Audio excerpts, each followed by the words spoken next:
Foreign Minister bin Mubarak says from Manama the fall of Ma'rib would end the political process.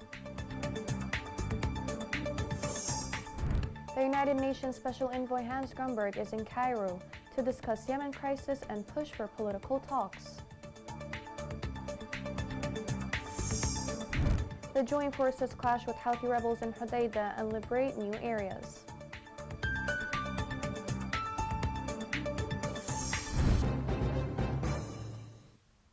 Welcome to Yemen Today TV. This is the English news with me, Shaza Abdelbay. The Foreign Minister of Yemen, Ahmed bin Mubarak, stressed the importance of changing the facts on the Yemeni ground. In the Bahraini capital, Manama, where the Foreign Minister attends a security conference, bin Mubarak said Houthis will not come to peace talks without changing the facts on the ground. The Foreign Minister also warned against Houthi takeover of Ma'rib city. According to him, Ma'rib's fall to the rebels would mean a collapse in Yemen. United Nations Special Envoy Hans Grunberg is in Cairo to hold a meeting over the crisis in Yemen. UN envoy will meet with different groups of Yemenis to consult on ways to conduct a comprehensive political dialogue to reach a sustainable political settlement to the conflict in Yemen. The Secretary General of the League of Arab States, Ahmed Abul Ghait, stated that Iran is using the Yemeni conflict as a pressure card in the negotiations over its nuclear program. He pointed out during his meeting with the Middle East official at the U.S. National Security Council the importance of supporting the Yemeni government. Abul Ghait stressed that a political talk is the only way to bring peace to Yemen, noting that the Houthi side is not willing to peace and does not care about the devastation in the country. The joint forces continued their advance in north of Hais, south of Hodeidah. A military source said the joint forces reached Al Hayasi station and the neighboring villages and took control of the sites from which the Houthi militias used to shell the heavily populated city of Hais. More on the story is within this report. Recent developments in the West Coast confirm the strategic military vision of the joint forces when it comes to latest withdrawal of some positions. In other words, as if Stockholm Agreement was a sort of bond preventing the joint forces from liberating Hodeidah.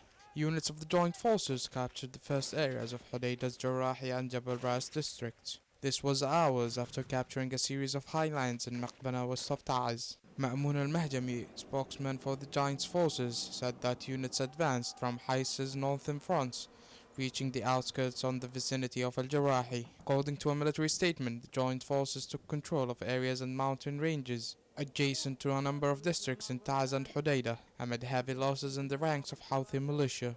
The joint forces also took control of many areas and valleys, the most important of which is Wadi Nakhla, east of Hais district. Joint forces continue to advance with a large-scale military operation within the deployment made on the western coast fronts. Houthi militia, however, suffered heavy losses in terms of lives and equipment during the battles.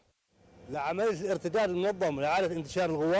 operation was planned as a response to the misunderstanding that surrounded the redeployment of the forces. Houthi force media claim that we withdrew under the pressure of their fire, and this is impossible. Today, this plan ended with securing Hais and its suburbs. The joint forces, instead of wasting 3 years stationed in same positions due to Stockholm Agreement, have directed its members to support other fronts in the battle of the nation. Hais was subjected to Houthi violations, including shelling and targeting civilian areas, and now it has been liberated from Houthi barbarism, as Yemenis hope that this step would motivate soldiers around the country's fronts and put an end to Houthi crimes.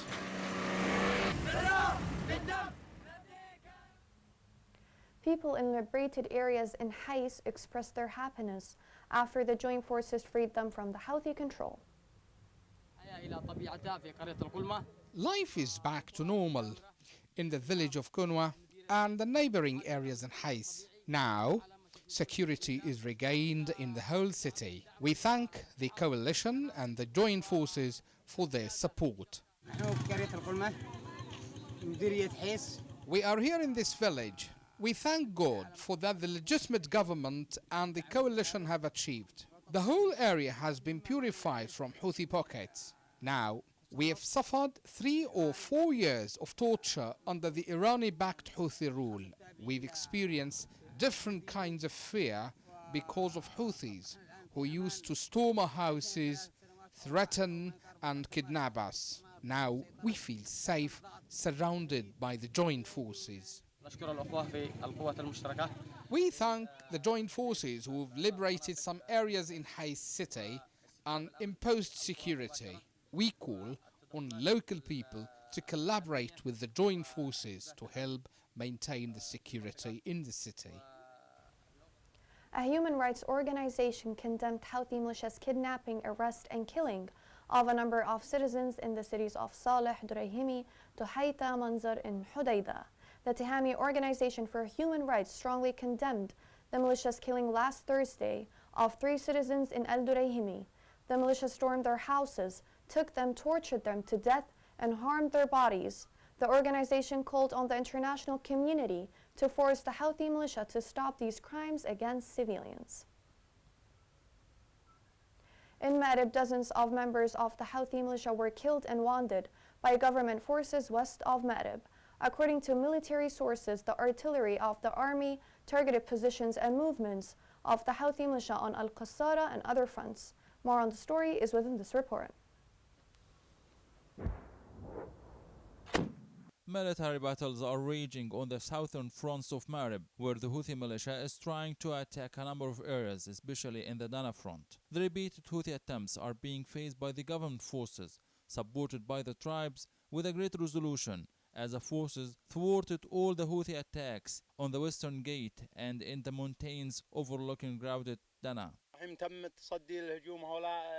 A Houthi attack was launched in this area and it was defeated. The dead bodies of Houthis are scattered in the area. Their weapons were seized and we captured the leaders. Their dead bodies are there and the spoils are big. We assure you that we are as firm as mountains. Our morale is very high. The government forces also carried out a surprise attack on the militia, and they were able to liberate military sites in the mountain range overlooking crowded Dana. The Houthis are trying to make progress towards Jabal al-Balaq, south of Ma'rib, but their attempts have doubled their losses in lives and equipment. The government forces set an ambush to the Houthis in the mountain range and in open areas.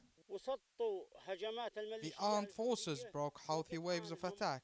They killed them one column after another. This is their grave, here.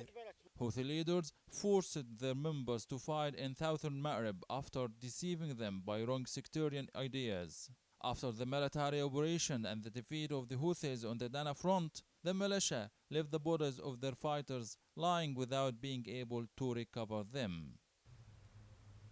In Hudaydah, 20,000 people were displaced in the recent days. The Yemeni Prime Minister called on the international community to assume its responsibilities regarding these additional humanitarian problems. More on the story is within this report. Thousands of Yemenis have been displaced to escape the Houthi crimes after Houthis advance on Hudaydah, and the International Organization for Migration monitors the displacement of more than 1,000 families in less than a month. According to the United Nations, 6,000 people have been displaced from Hudaydah after the Houthis took control of large areas of the port city. The UN Office for the Coordination of Humanitarian Affairs said a 310 site in Al Khoukha district, more than 100 kilometers south of Hudaydah, was set up as new IDP site to accommodate the growing number of displaced people. The Executive Unit for IDPs is reportedly looking to establish another IDP site to provide shelter to the increasing number of displaced families in the district. According to the government of Yemen Executive Unit for Internally Displaced People, some 700 families, approximately 4,900 people, were displaced to Al Khoukha city, while 184 other families, about 1,300 people, were displaced further south to Al Makha district. The new displacement comes amidst the intense fighting in and around Ma'rib, resulting in a deterioration of the humanitarian situation, with 2,271 households reportedly displaced in the first week of November. Aid agencies working in Yemen are outraged that after almost 7 years, Yemenis continue to suffer from a severe humanitarian crisis fueled by the conflict. The UN urged all parties to the conflict to ensure the safety and security of civilians in and around those areas where shifts in front lines have taken place. Hodeidah is the main entry point for commercial goods and humanitarian aid, and a lifeline for millions facing starvation. Civilians continue to bear the brunt of the violence. Houses, farms, markets, and health facilities are damaged and destroyed, worsening an already dire humanitarian situation. The coalition in Yemen announced it has made 23 operations that targeted Houthi militia in 4 Yemeni governorates. Coalition said the air raids included 10 operations in Ma'rib, Bayda, and Al Jawf, in which 40 Houthi militants were killed and 7 vehicles were destroyed. It added that 13 operations were carried out in the western coast to support the joint forces. Masan Project for Demining said it removed about 300,000 mines from July 2018 to November 2021. Masan Project managers said the Houthi militias are planting new types of explosives with greater risks and dire consequences. He pointed out that the mines are planted by the militia in a random way that lacks identification maps. According to the manager, thousands of victims fall due to these mines. Coming next, fishermen in Yemen endless suffering during war.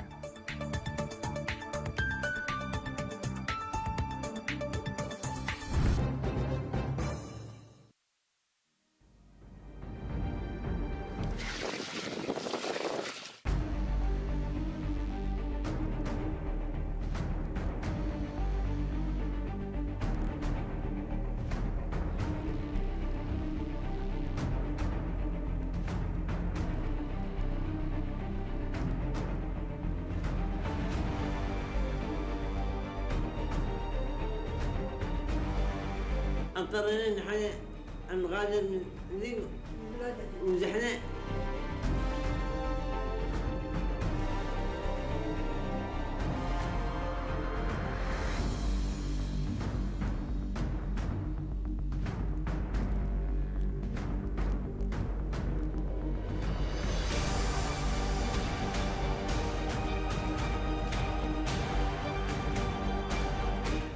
الله يستبدلكم يا محوية الله يستبدل.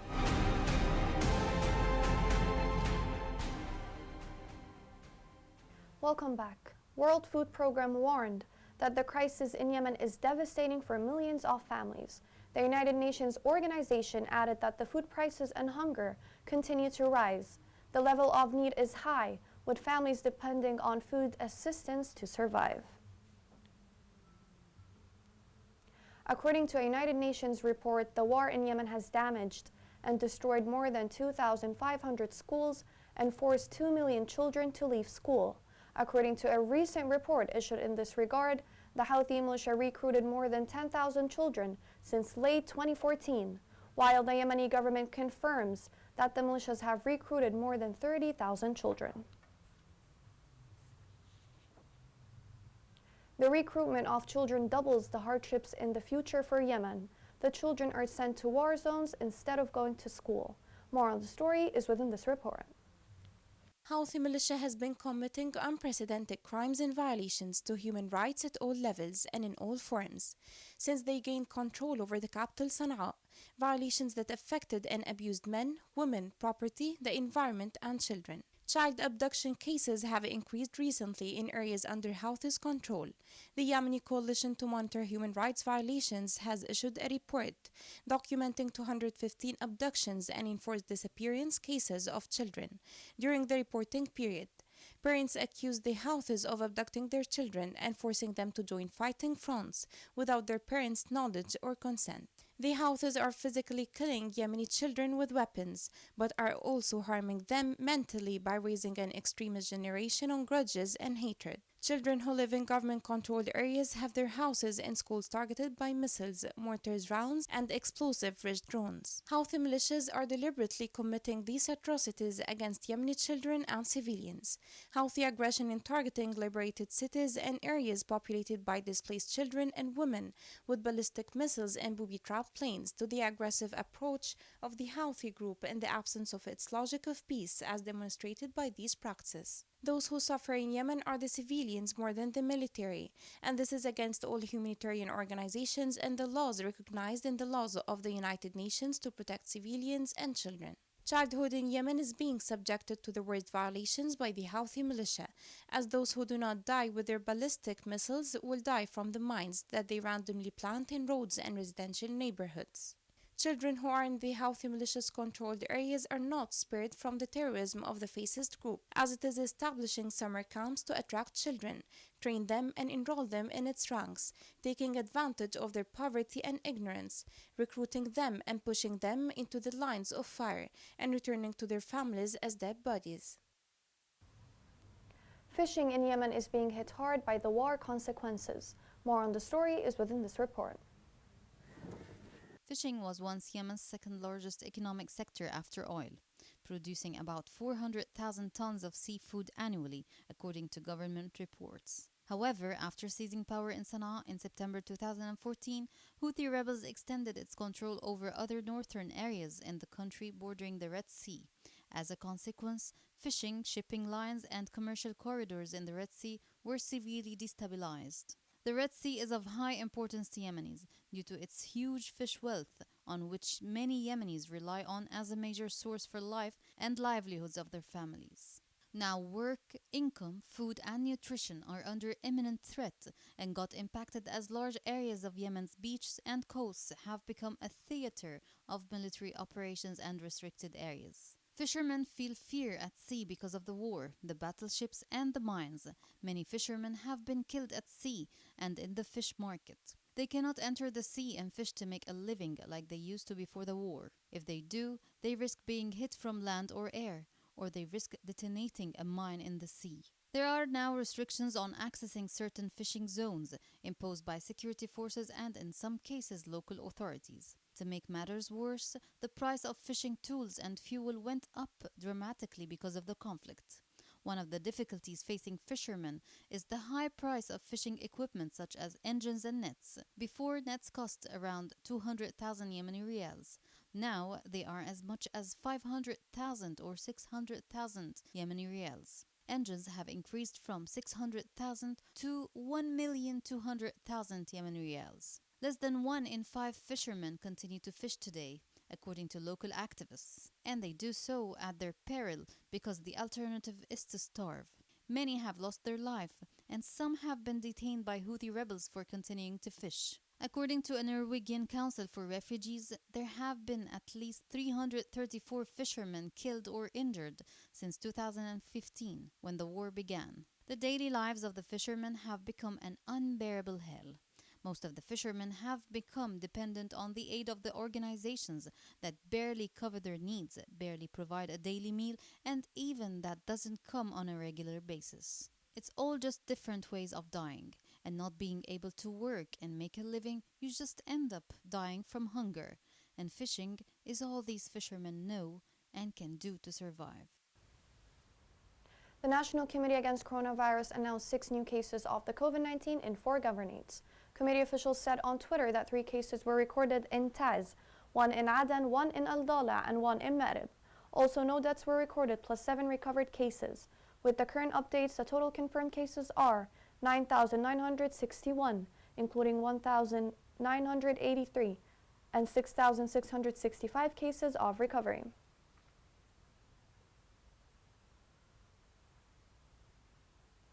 Here's a reminder of the main headlines.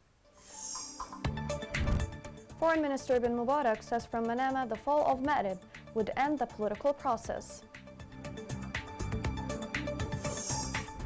The United Nations Special Envoy Hans Grunberg is in Cairo to discuss Yemen crisis and push for political talks. The joint forces clash with Houthi rebels in Hodeidah and liberate new areas.